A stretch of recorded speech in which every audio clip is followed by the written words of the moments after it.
ক্রোয়েশিয়ার সমুদ্র উপকূলে কার্বন শোষণকারী তৃণ উদ্ভিদ পসিডোনিয়া অসানিকা প্রজাতির ঘাস লতাপাতা রক্ষায় পদক্ষেপের দাবি দীর্ঘদিনের।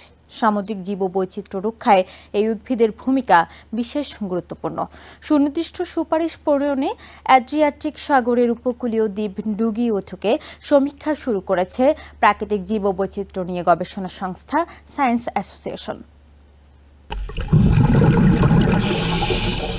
মানবসৃষ্ট হুমকি ও জলবায়ু সংকট মোকাবিলায় ডুগিওটক দ্বীপে সামুদ্রিক ঘাস জাতীয় উদ্ভিদের বাস্তুতন্ত্রের জীববৈচিত্র্য নিরূপণে কাজ শুরু করেছেন বিজ্ঞানীরা, যা সামুদ্রিক বাস্তুতন্ত্রের জন্য খুবই গুরুত্বপূর্ণ।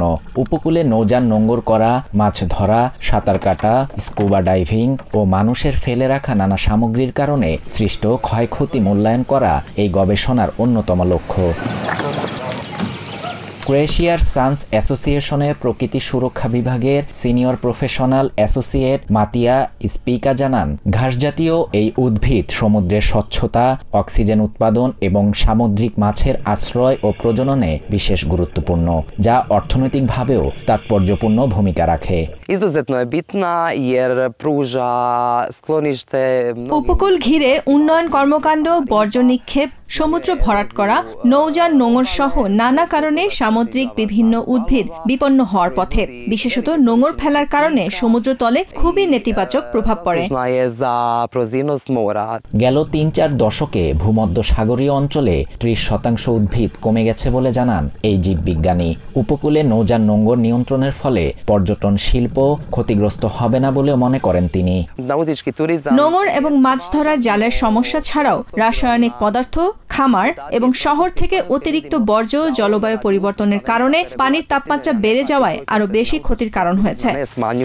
উপকূলের পরিবেশ সুরক্ষায় ডুগি অঞ্চলে সম্প্রতি নৌযান চলাচল ও নোঙর নিয়ন্ত্রণে পরিকল্পনা নিয়েছে ক্রোয়েশিয়া সরকার। টেলিসিকা নেচার পার্কের প্রাকৃতিক ও সাংস্কৃতিক ঐতিহ্য বিভাগের প্রধান নিকোলিনা বাকোভিচ জানান, প্রকল্পটি শেষ হলে পার্ক এলাকায় নৌযান নোঙর করা সম্পূর্ণ নিষিদ্ধ হবে।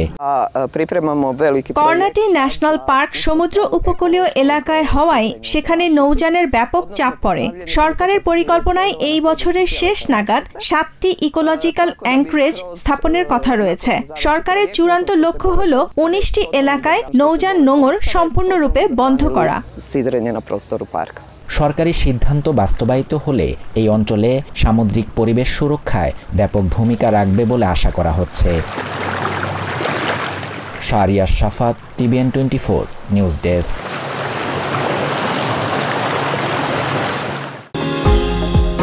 নিউ ইয়র্ক থেকে সম্প্রচারিত TVN 24 টেলিভিশন বিশ্বজুড়ে বাঙালির কণ্ঠস্বর।